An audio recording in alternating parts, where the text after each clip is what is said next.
Trading places. That's the radio building, though. Oh wow, that's quite the explosive downpour.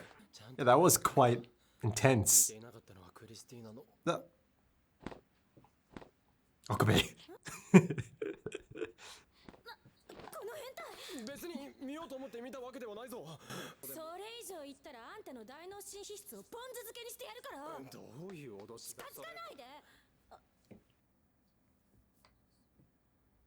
That was interesting. Do you now? For cosplays?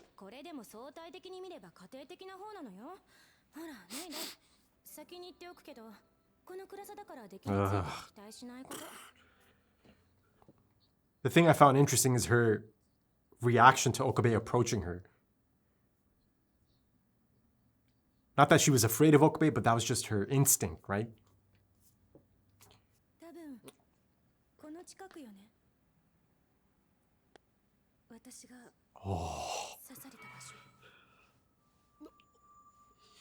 Oh, it took a serious turn, sorry.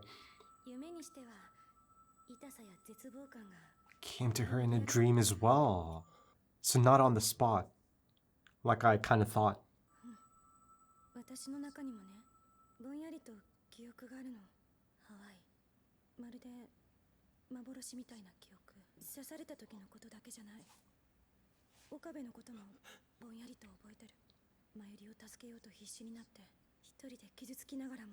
Oh wow.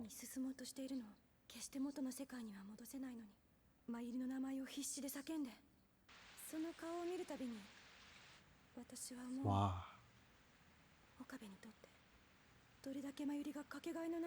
There's a strong pull. Whoa. Yeah, that's something she longs for. And not just specifically from someone like Ocarine either, just in general as well.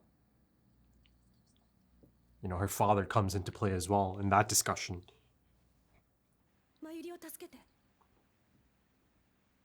Permission to let go, eh?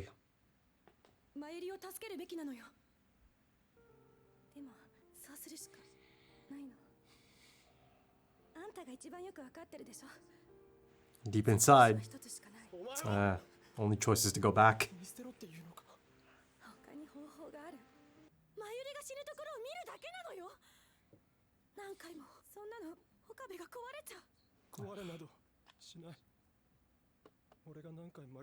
Wow. Yeah, I've been there, man. I've seen it. I've seen him broken, numb.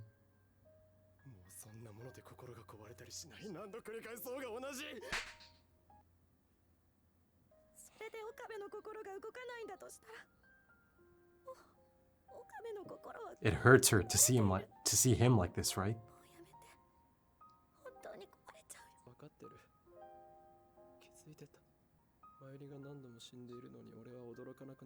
Yeah. Yeah.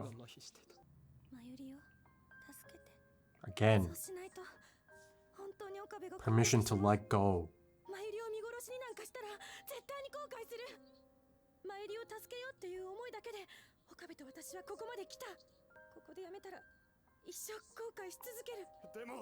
She has a deep understanding of that.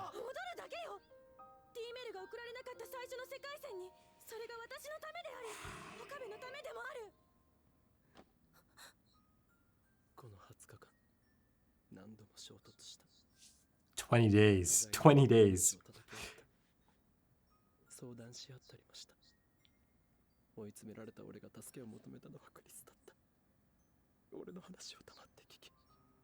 Always there for you.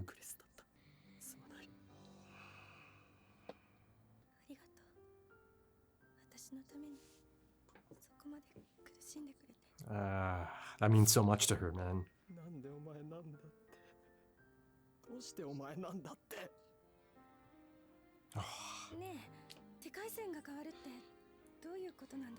Even Ocarine doesn't really truly know.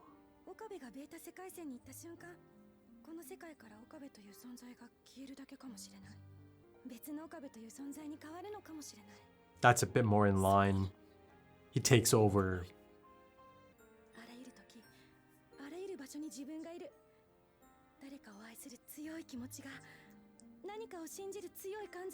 Just like Mayuri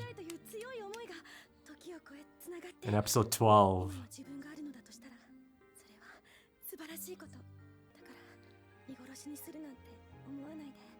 It's a romantic concept, isn't it?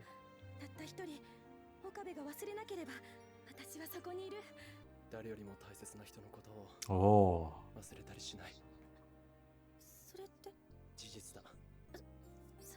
Okay, Ocarine. Direct.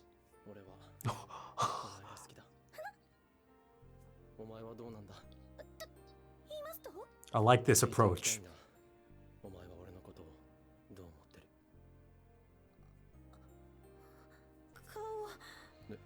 This is beautiful stuff.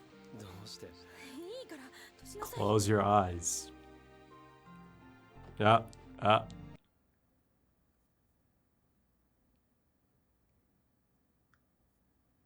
And time stands still for Okabe Rintaro.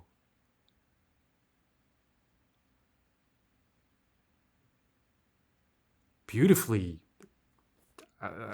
done, man.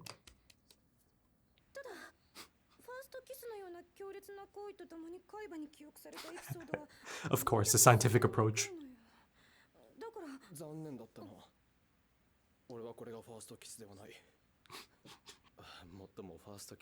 Did I see it on screen? In the anime? I mean, I saw him...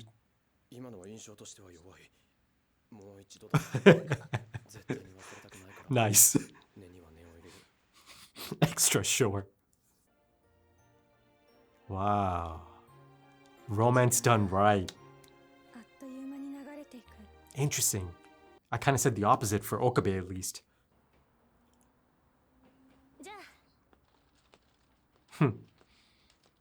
Alpha and beta, eh? Look at that.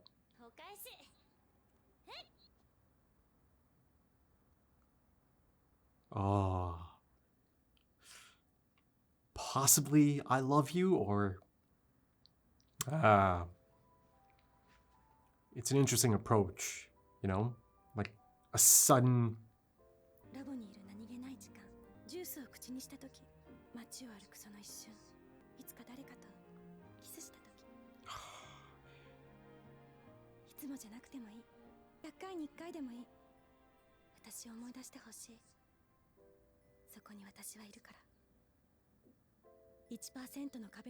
Wow. Look at this. I love the approach of just having these two. You know, it's as if they're the last two people on the planet. I have butterflies right now, man.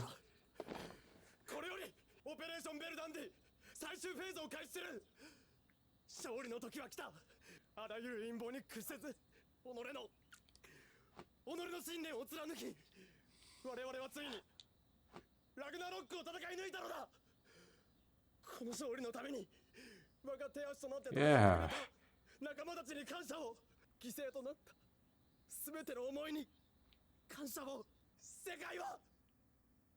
There's pain, man. So much pain there. Oh.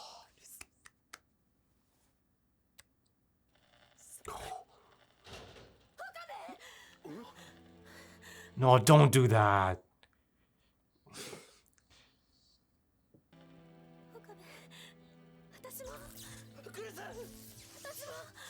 Oh, that's such a big deal.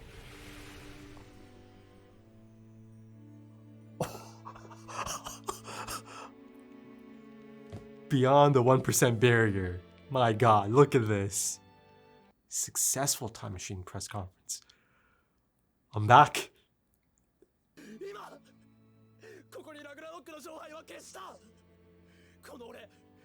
Yeah, immediately goes back to Kiyoma mode there.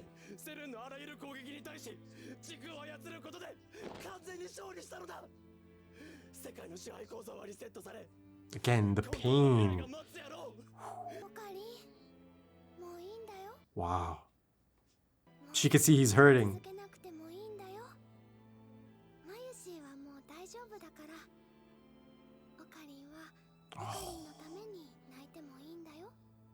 Yeah.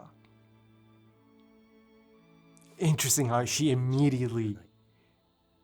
このマシンがあったことでクリスと出会えたけれどこのマシンがあったことでたくさんの人が傷ついた王院京馬が死んだように Whoa. 電話レンジもまた死ぬべきなの The metamorphosis is complete. 生きることは本来やり直しが効かないことだから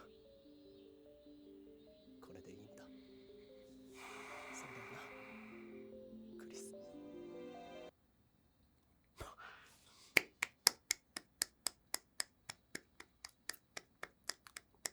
Brilliant, man. Exceptional stuff.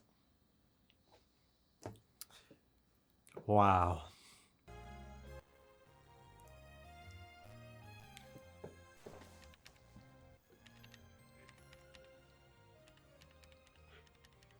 Back in the beta timeline, man.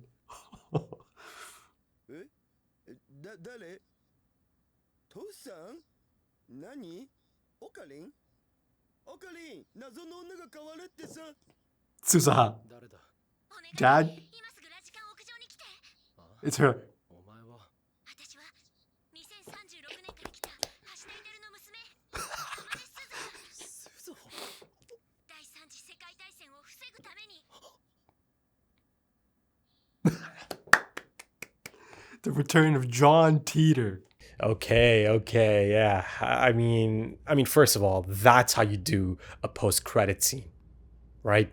The inevitable and glorious return of Amane Suzaha, our in-universe John Teeter, right?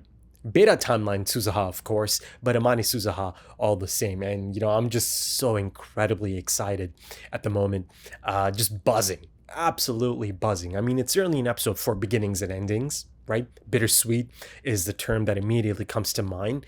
And it's bittersweet for, for myself as an audience member. And given the fact that only our boy Okabe Rintaro has reading Steiner, this mainly only applies to him, right? He must carry those memories, but those memories mean so much. Those memories hold so much. And, there's so much to get into, of course. But, I've got to stay on this, man. I've got to stay on this. This execution of the post-credit scene, yes, in this day and age, you see post-credit scenes quite a bit. I mean, this is actually from 2011, right? And actually even written before that.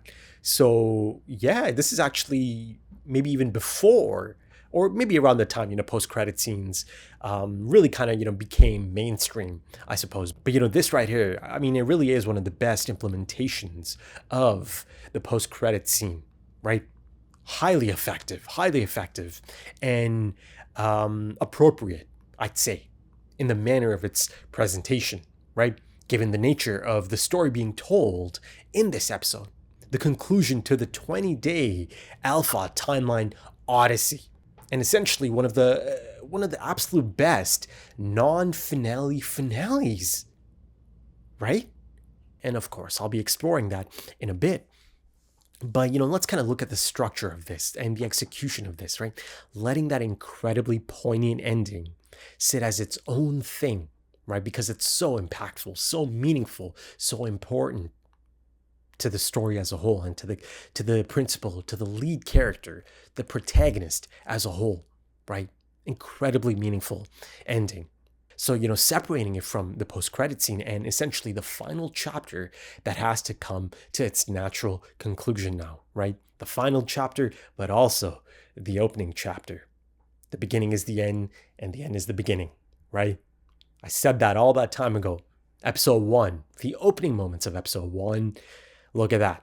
The loop is about to close. The loop, yeah, it's oh my God, this is, I do have a sadness inside of me, of course. I do, bittersweet. I know, I know I've said it, but it truly is bittersweet because I have a really distinct energy within me at the moment, right? The excitement, the butterflies, and again, that lump in the throat feeling as well. By the time, the episode concludes, right? And again, it lets us sit. right? I think it's such an effective choice to do that. And listen, yeah, it might sound like, okay, I mean, yeah, it's a post-credit scene. That's how they are, right? But here, I really do think separating the two things is a big deal, because the post-credit scene is not just any, little cameo or a little Easter egg type thing. It's actually a legitimately important aspect of the story, going all the way back to this now, going all the way back to the beta timeline, returning to the beta timeline. For the first time since episode 1, my God, that feels like a lifetime ago, and that's again the odyssey of the Alpha timeline, man. It truly feels like that. It really truly feels like I've been on this journey alongside Okabe Rintaro. Man, just now sitting here thinking back to everything I've actually experienced as well, right? Oh my God. Man, it's so rich, right? At this moment, I really do kind of feel like a great sense of a lived-in journey, right? That both Ocarina and I have been on. Of course, just naturally, if I'm feeling it, the heft of it, of course, our protagonist is feeling it as well. And it's something he's going to carry with him for the rest of his life. Just because, it's switched over to the beta timeline doesn't mean those things don't matter. The experiences of the Alpha timeline are the experiences of a lifetime in the span of 20 days, right? The life that Okabe Rintaro has lived in 20 days, the experiences he's had in 20 days are unique just to that one person, Okabe Rintaro. He's lived lifetimes and then some in those 20 days. The odyssey of Okabe Rintaro. I just got chills just thinking about this again. The journey that I've been on with Okabe Rintaro since episode 1. And now here in episode 22, it comes full circle back to the beta timeline. My goodness. Whew. This is one of those times I probably should have been in front of camera, right? That is going to return to the channel. But yeah, early next year, I do want to return to the post-episode portion being in front of camera. And, I'm not sure how many of you actually check out my Attack on Titan content or used to check it out. There hasn't been any in a long time, yes, I know. But that's actually one of the reasons. That actually is a factor, because I do want to be in front of camera for that. For sure, I do, That's yes, it's a bit of a tangent, but that's a big thing. It's an important thing for the channel. And, it's just this project at this point, and it's going to be quite an extensive one. For many of you, it might not be news or anything, but, for those who don't know, I've been doing, a season by season rewatch, right? It's been incredible to go back. And the plan is to have, a multi-part finale going through it season by season, right? Coming back to it, right? And sharing my thoughts after coming back to it. And listen, it's my only time going back to it. My first time actually doing an entire series rewatch, right? So yeah, that right there is going to be an hour or two on its own, right? And then of course, I'll be going into the grand finale itself. But yeah, for that, I most definitely want to be in front of the camera for the post-episode portion. I do. But of course, that project, it might be the most ambitious that I've planned and going to try to execute, and it's going to be all kinds of different things as far as the approach is concerned. But yeah, I do want to be in front of the camera for that one. But I digress. Let's kind of get back to this. This is the thing that matters at the moment. But yeah, going back to this notion of a great sense of a lived-in journey. Yeah, man. I mean, phenomenal character arc and character growth and development at play here. And as Okabe stood on that roof, watching Mr. Braun take away the IBN 5100, and essentially, everything that is attached to that, right? He's letting go of all of it, right? The concept of the phone, microwave, and all of it, right? Time travel, the concept of it, and dabbling in it as a whole. He's washing his hands of it. And of course, before any of that, there's that acceptance, right? The death of Hohen Kiyoma, right? As Mayuri also gives him permission to let go. You know, there's quite a bit of that earlier on in the episode as well, back in the beta timeline, right? Through Makise Kirisu. Makise Kirisu had to step in quite a bit. She had to voice a few things, right? To put them out there. Things that she felt had to be said, had to be stated out loud, right? So Okabe knows. But yeah, man, on that rooftop, I saw a young man who has been through tremendous trials and tribulations, right? This harrowing physical and psychological pilgrimage, right? And through it, and because of it, and like I said earlier, or during the episode itself, the metamorphosis is on display, right? The lessons learned are on display almost immediately. Life isn't about doing things over, right? Isn't that right, Kirisu? My God, man, it's just, it's moving stuff, man. It's just incredibly effective stuff. And of course, there is much to explore in that regard and everything else I experienced in the rest of this episode, right? As the episode itself certainly belongs to Okabe Rintaro and Makise Kirisu in this exceptional and moving, incredibly moving and romantic two-hander, right? As if they're the last two people on the planet. I love the presentation of that. I just love the directing choices of this episode, the execution, the vision of that execution, right? Tremendous stuff. It's exceptional stuff. It's an all-timer type anime episode. It's an episode that reminds me of episode 116 from Hunter x Hunter. Right? If you know, you know. I'm not going to go into details. I don't want to spoil anything by accident. But yeah, it's that type of episode, right? A different type of episode, but just exceptional television, man. It really is. It truly is. And yeah, of course, I'll get to it. But first, let's talk 2036 John Teeter, our beta timeline's Amane Suzuha, who I have seen before back in episode 1 on that rooftop. Quick glimpse, right? Quick glimpse of her. And then, of course, the infamous time machine, right? All the way back in episode 1. Now she returns. And, I just said this incredibly poignant message, right? That Okabe Rintaro, is essentially pledging to carry with him, right? Life isn't about doing things over yet. Almost immediately, he is about to be roped right back in, pulled right back in. Just when I thought I was out, they pulled me back in. Hey. See, that's the thing about this, right? I know how things are meant to play out or are going to play out, right? I know it has to play out how it played out in episode 1. It has to get back to that. Even though on that rooftop, he's quite sure that he's washed his hands of all of this, right? Time travel and all that stuff. He is going to be right back into it. But, the interesting bit is how exactly is he going to cross that bridge once again, right? Because, yeah, man, given the things that I've seen here, especially in the conclusion, it's simply not something that I can see Okabe immediately going right back into, right? Yes, it's a given that he is going to be a part of it, right?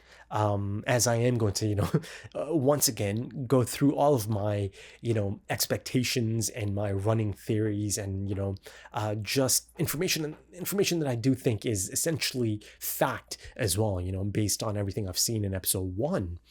How exactly is Amane Suzuha about to get Okabe to come back in, right? Because he's about to time travel again. He is going to time travel again. He is going to land on that rooftop with Amane Suzuha. It is in a time machine that can hold at least 2 people now, right? At the least, right? So there's that. Again, you know my talking points on this. It's essentially a running commentary. It has been, but now I really kind of get to apply a lot of it, right? As it's center stage at this point. Like I said, the final chapter is about to reach its natural conclusion, its natural loop? And of course, the answer is there as well already from episode 1. And, this is something I discussed a couple of episodes ago, I think. This idea of, okay, is it truly going to come down to him having to make a choice, right? The thing is, I kind of stand corrected here. As of this point, the choice had to be made. It has been made, right? But the thing that still is at play and is going to be at play is that there is going to be a chance to run it back, to try and save Makise Kurisu. That's the only reason Okabe can be roped back in and is most likely going to be roped back in for, right? So yeah, I'm actually impressed, and I'm just really quite happy that the writing of the anime actually took this route. That Okabe had to essentially live with a choice. He's going through those motions, right?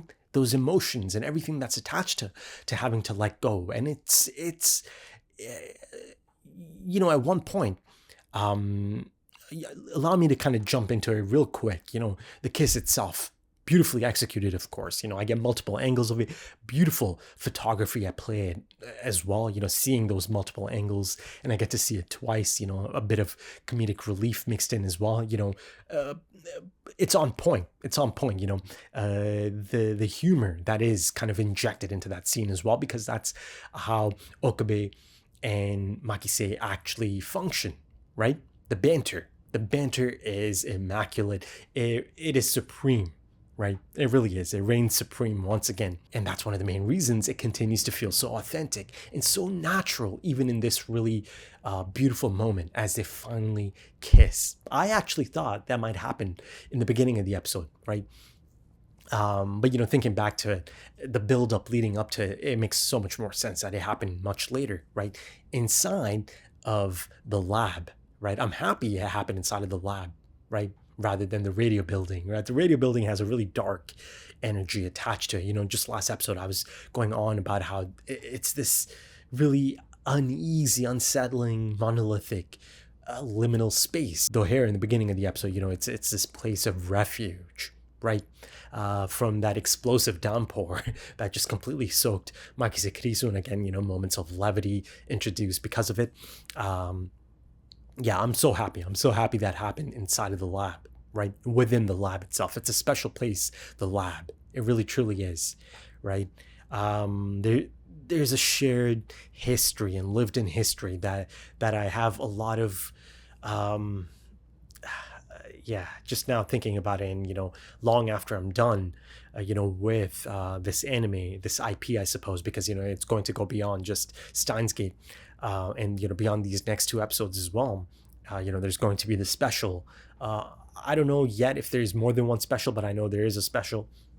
I know there is a full-on, full-length movie as well. And then, of course, Steins Gate 0, right?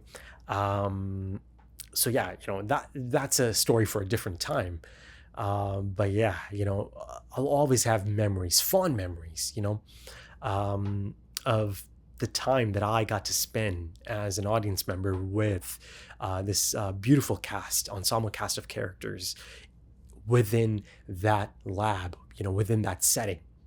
Some settings are just so integral, man.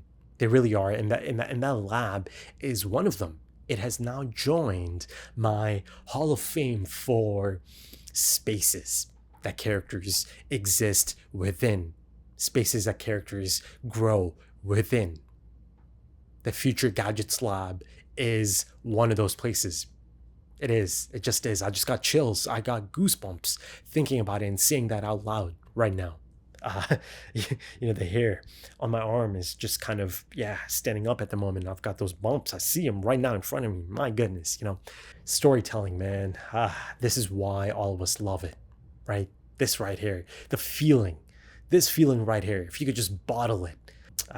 Good stuff, man. Damn good stuff. But yeah, circling back to that notion of, Okabe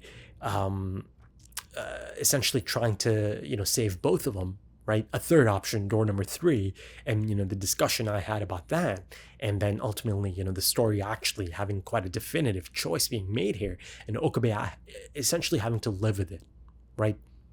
And giving me a brilliant ending, right, to the Alpha Timeline Odyssey, to then have Amane Suzuha, John Teeter, come in from 2036, and most definitely and most likely, giving Okabe that glimmer of hope, right? Reeling him back in. It's got to be that. It truly has to be that. That's the one and only reason I can see Okabe Rintaro getting on board in terms of dabbling with time travel once again, getting on that time machine, right?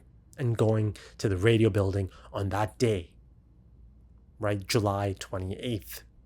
Infamous date. In anime, I suppose, right? Surely. I know there's a few, you think of Full Metal Alchemist. You think of Hunter x Hunter, right? Let's meet in York New City.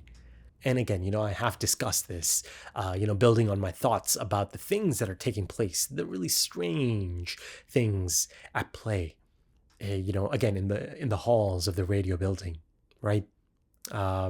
In episode 1, that is, specifically, right? And much more recently, I suppose, it kind of slowly turned into this idea, okay, so it's inevitable, it feels like it's inevitable that they do have to return, or Okabe Rintaro rather has to return to the beta timeline, right? And that's a discussion point I had in the last episode as well, that essentially, deep down inside, both of them do know it's inevitable, right? And then I also kind of touched upon this idea just from a practical sense. I know as an audience member that it is going to return to the beta timeline, right? So once again, I reiterate that indeed, I do believe that is Okabe Rintaro, again, assisted by Amane Suzuha, or, beta timeline Amane Suzuha from 2036, John Teeter. This is the John Teeter that Dr. Nakabachi is ripping off, right? This is really much more in line with the real John Teeter hoax, right? Because of the information that's at play here,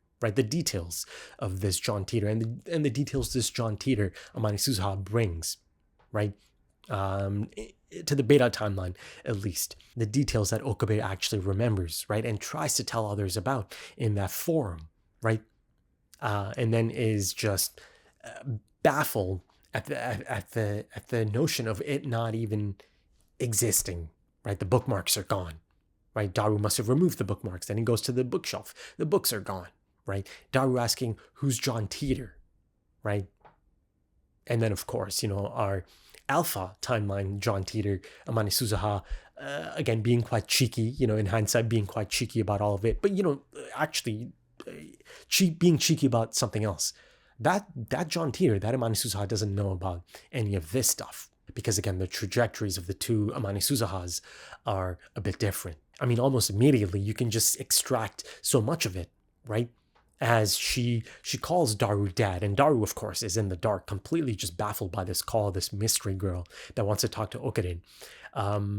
So she knows her father in that future she comes from, right? She has a good relation with her father, clearly, right? And that makes me so happy.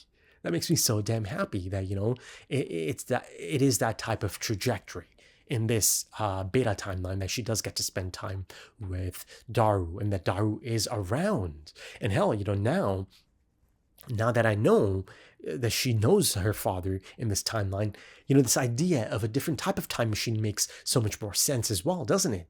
Right? This idea that, of course, it is going to be carrying more than one person.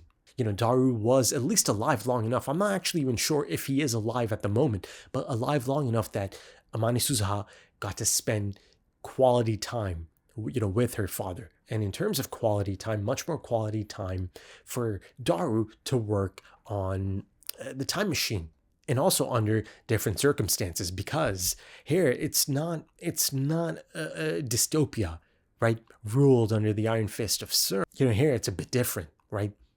Clearly a situation that does kind of allow a bit more breathing room or breathing space, I suppose. I mean, it's all relative, right? Because at the end of the day, the whole point here is that, they're on the brink, or, the point is to prevent World War III, right? Again, this is right out of the real, or, the hoax, John Teeter's notes and all of that.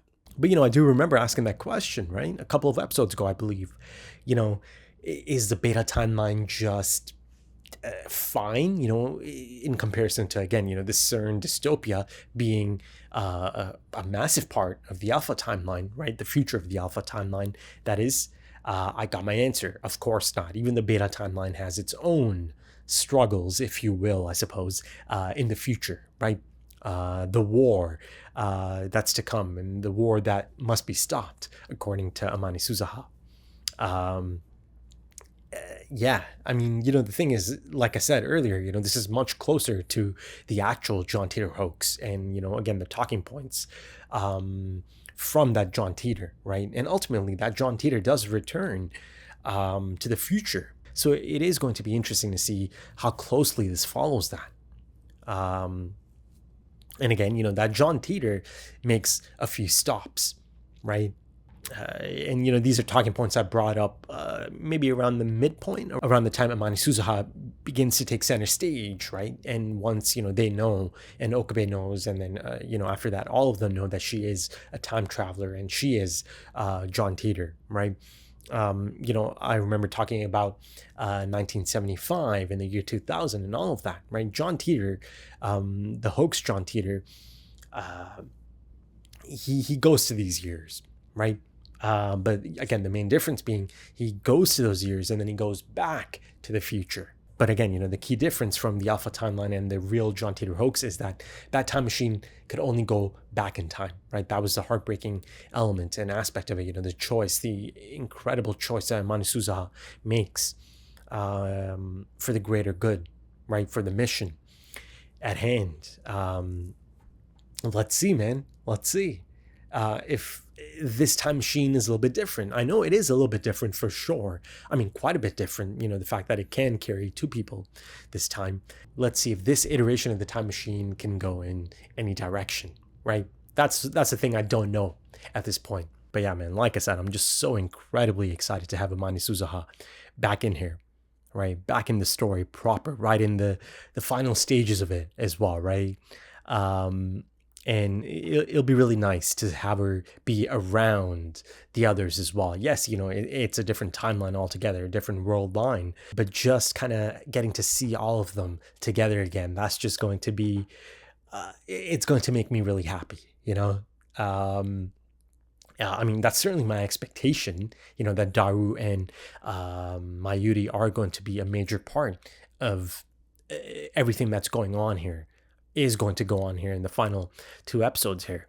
Hell, I've always kind of thought that Mayuri from episode 1, I spoke on this recently as well, I believe, that Mayuri, the Mayuri I get to see in episode 1, at times, there's something odd.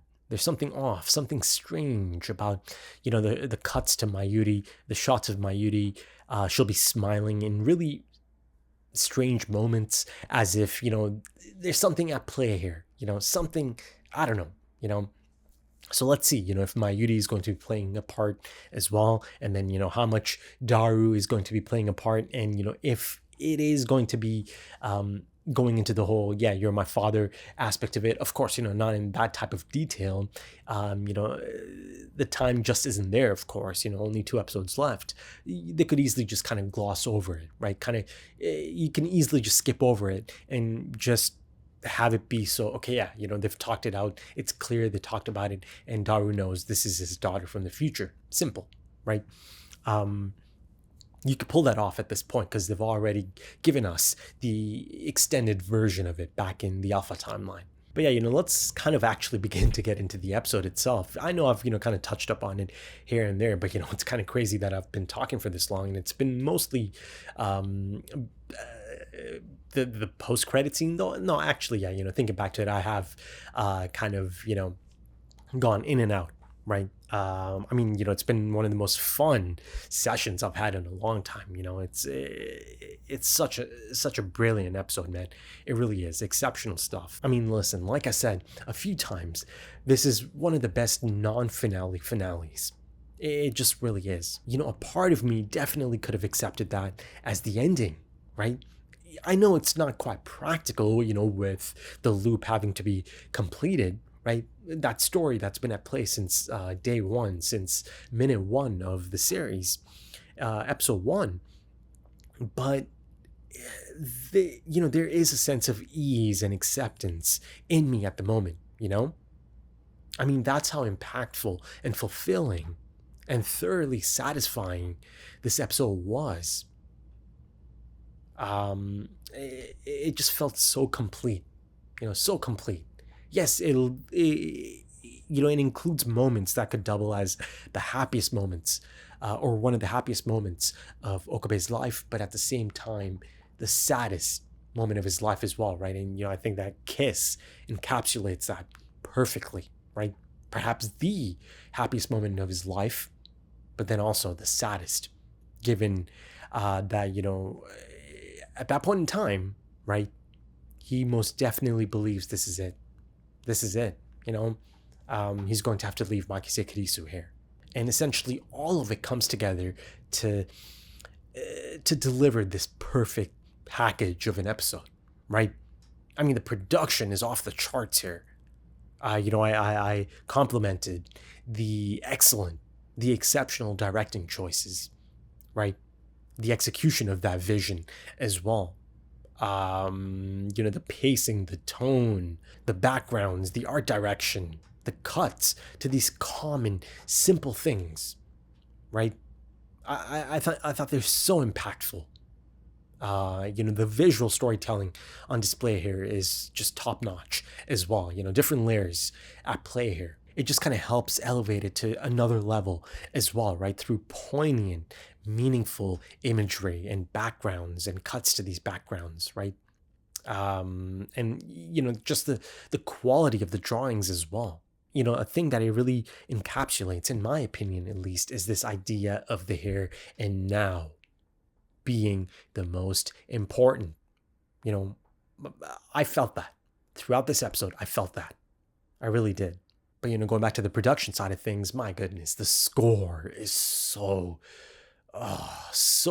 good here. It really is, and so important as well, right? And so impactful to these scenes, integral to these really important scenes, right?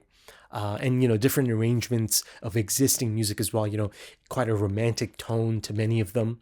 And you think of these moments as, the incredible music begins to swell, right? As they have that first kiss.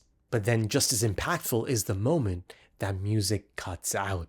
And at that moment I said, time stands still for Okabe Rintaro, right? That, it just sells that. It sells it so effectively in that moment. But all of that being said, I think perhaps the most impressive and important aspect of all of this is the voice acting. The actors who portray Okabe Rintaro and Makise Kirisu put in some incredible performances here, man. Some of the most memorable and impactful performances. I mean, some of those moments of Okabe in, mad scientist mode, in Hohin Kiyoma mode. It's heartbreaking stuff, man. Heartbreaking stuff. The pain that you can hear and feel in that voice is, it's unforgettable stuff. It really is. And, you see it through the reactions of Daru and Mayuri as well. They can tell, they can feel it. Even Daru can sense it, right? This is not the usual mad scientist routine. This is not the usual Kiyoma routine. This is fueled and backed by something else, something from deep within, something emotional from deep within. And, again, another heartbreaking aspect of this Kiyoma bit, this Kiyoma routine, a really different type of Kiyoma routine this time, right? Like I said, a heartbreaking one this time, is that the things that he's saying here, it's not the usual performative stuff. The things that he's actually saying here hold quite a bit of truth. There's quite a bit of truth mixed in. He's been through it and then some, right? He actually feels it this time. And I get to see it twice, right? I get to feel his pain twice through his mad scientist routine. The first time, it's right before he lets it all go, right before he commences the conclusion of the operation itself, right? Deleting the D-mail. Somebody stabbed Makise Kirisu, and then of course, just at that moment, once it's been initiated, Makise Kirisu returns, right? She doesn't get on that train, but she ran all the way back. In, again, such a bittersweet moment, man. It's heartbreaking. And, at first, my reaction to that was, it is a bit formulaic. Once it's too late, someone kind of, runs in right at that moment. But the thing is, it's still so effective, because it's such a big moment. It's a breakthrough moment for Makise Kirisu as well. For her to be able to say, right? I mean, it cuts off, but she's essentially about to say, I love you as well, right? That's massive, incredible, for someone like Makise Kirisu to open up in that manner, right? Yes, she kissed him, right? To let him know, yes, of course, I care for you quite a bit as well. And it doesn't have to be stated out loud. Of course, she's in love with Okabe as well. But for her to actually make that effort to come all the way back, to be able to say it out loud to him, that's a breakthrough for Makise Kirisu, right? Someone who hasn't been open about her feelings, someone who does tend to keep it inside. And, more on that in a bit, but, once he does return to the beta timeline, and my God, just that moment of reading Steiner kicking in and finally seeing those numbers, right, going beyond the 1% barrier. And then to have that shot, the fisheye shot, iconic from episode 1, but under a totally different circumstance at this point, totally different tone at this point, right? But it's a perfect choice. It really truly is a perfect choice of shot to go back to. And, the hits just keep coming. This episode is just full of incredible moments and scenes, because the moment he returns to the beta timeline and confirms that there is no Labomemba number 004, right? He asked Mayuri. The moment he gets his inevitable answer, of course, he immediately just kind of, retreats, goes into mad scientist, Kiyoma mode, right? The man is hurting. He is really, truly hurting. And to then have Mayuri step in and gently just let him down. It's okay, right? You don't have to do this. She just intuitively knows that he's hurting, right? And that he should allow himself to act on that, right? I'm good. Please cry for yourself. My God. It's beautiful stuff, man. And the reason I said it's crazy that she's almost immediately kind of, and I had to kind of, leave it off at that, because the next moment was on screen. I was trying to say that it's crazy that, she can just intuitively return to that. Just last episode, she was talking to grandma and how she used to be able to tell just by looking at Okarine how he feels, or just what he's thinking, right? It returns almost immediately, because she knows, this Mayuri here knows that something is completely off. That Okabe is hurting, and she has to step in and let him know. But yeah, man, once again, I've got to say that it is some of the most moving and authentic voice acting on Showcase, right? An absolute showpiece for the craft. But yeah, Okabe Rintaro and Makise Kirisu, their dynamic as a duo has been one of the standouts. One of the major standouts of this story, of this anime, and the execution of this love story has been one of the standouts. One of the most impressive things, actually, because, it really felt quite authentic. And, you see it. You see it at play. Realistically, you see it at play since episode 1, the whole star-crossed lovers aspect of it, right? And then, really, truly in episode 2 as well.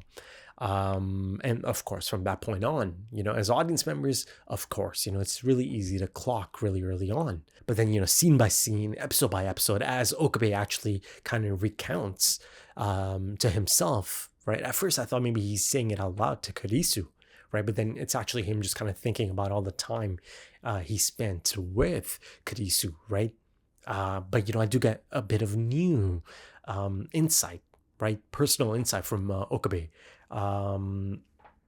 about just how much he took to Makise Kurisu, right? And he really took to Makise Kurisu. And again, one of the things I really loved about this approach is how direct it is, right? Because now there's no more time to beat around the bush or any of that, to joke around. Him being so direct, that right there is a perfect approach, the right approach. Just outright tells her, as a matter of fact, I love you, and I need to know how you feel about me. But, just as a whole, this dynamic felt so organic, right?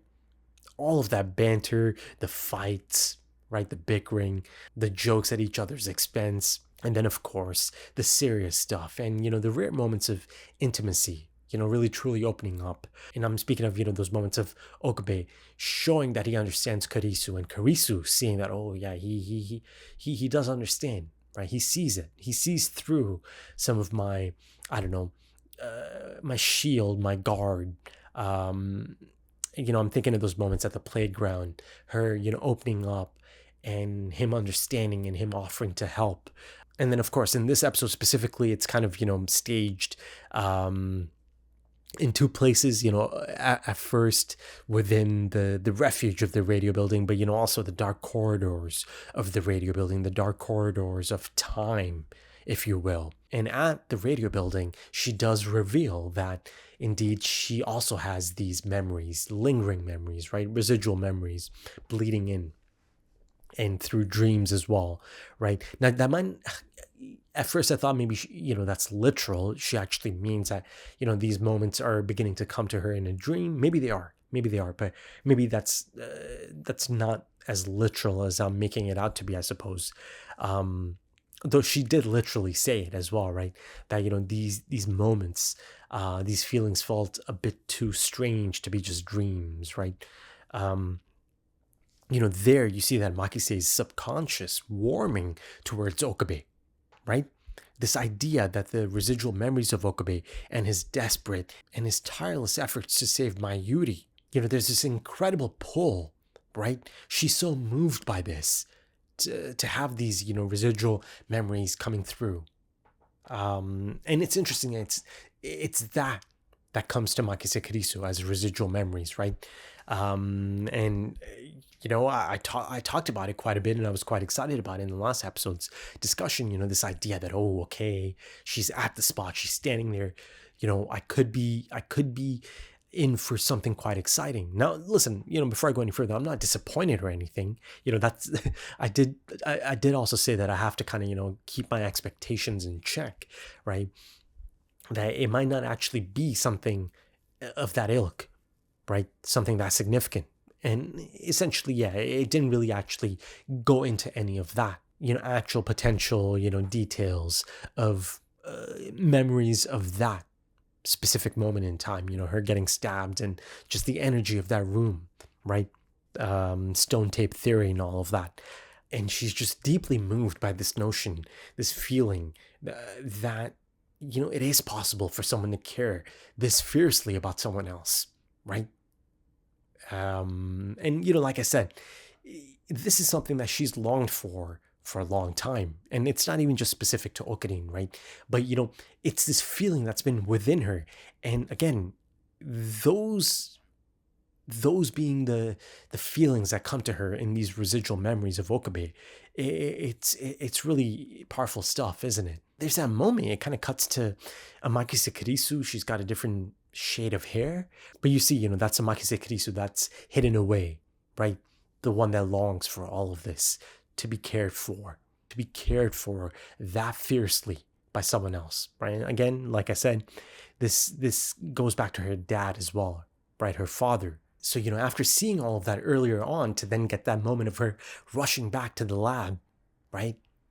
Before, of course, Okabe essentially takes off, I suppose. I mean, takes off isn't really the right term, but you get my point. Before he returns to the beta timeline, Kurisu coming to terms with her feelings, right? And allowing herself to finally let go and confess her love for Okabe.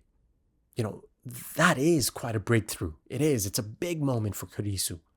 It is. And you see just how happy she is about it, that she has finally had that breakthrough moment. And that, it's Okabe Rintaro that's essentially kind of helped unlock it, right? Both of these needed each other in their lives, right? The growth that I see, over the span of these 22 episodes is tremendous. The character development and growth, right? Within the context of their lives as well, right? In those 20 days, they needed each other. They really, truly needed each other. And I think this episode did a brilliant job of showcasing that intensity between the two of them, right? Tackling morality, all the challenges and suffering, right?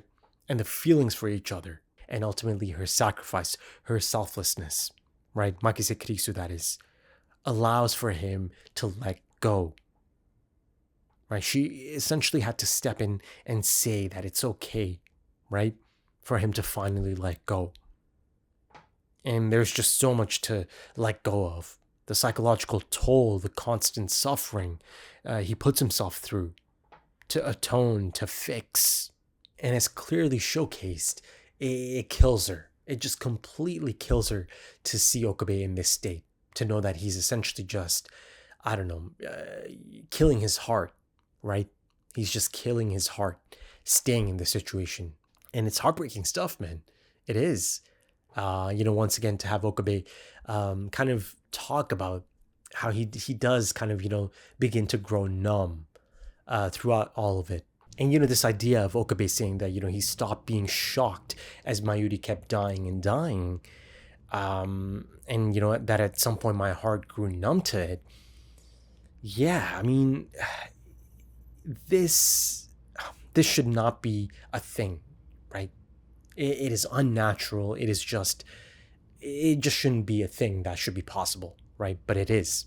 It is. And, it is something that is explored once again in the ending of this, right? Life is not about doing things over, right? Some of these things should have never happened, or should have been allowed to happen, or for a person to experience, right? But punished Okabe, right? Punished Okabe. He goes through it and then some. And there's that moment as Makise tries to tell him that if you give up now, you'll regret it for the rest of your life, right? If you give up on, saving Mayuri, essentially. What she isn't really realizing is that he's already, or actively rather, applying that to her as well. That if he gives up on saving Makise Kurisu, he might regret that for the rest of his life as well, right? So truly, truly a rock and a hard place, Alpha and Beta, the choices. But all that time that Okabe spent in the Alpha timeline, in the Alpha world line, holds incredible heft and importance, right? The setbacks, the devastating ones at that as well. The sacrifices, the mistakes, the do-overs, right? Hitting rock bottom over and over again. The atonement, the breakthroughs, spending all that time with all of these people, special people that he cares for so much. Spending all that time with Makise Kurisu, right? Through reading Steiner, he carries these lessons with him forever. It's all about memories and people's relationship with those memories, right? These memories make you. They make you who you are. And the thing is, these incredible and unique experiences that Okabe Rintaro has had, right? The good and the bad, they might actually come into play a bit sooner, much sooner than he might have been expecting. Because again, more time travel mind fuckery is about to be at play. But yeah, man, I think I can sign off on that incredible note, much like how Makise Kurisu's sign off is an incredible moment. It really is. But yeah, folks, if you enjoyed that, consider dropping a like, consider dropping some comments, give me your thoughts. If you are interested in early access or timer-based full length, consider checking out the Patreon page. The links are in the description and the pinned comment, also links to social media. Right then, thank you so much for joining me, folks, and thank you for your time, because time is precious. It really is. And I do hope to see you again soon for the next one. Until then, take it easy.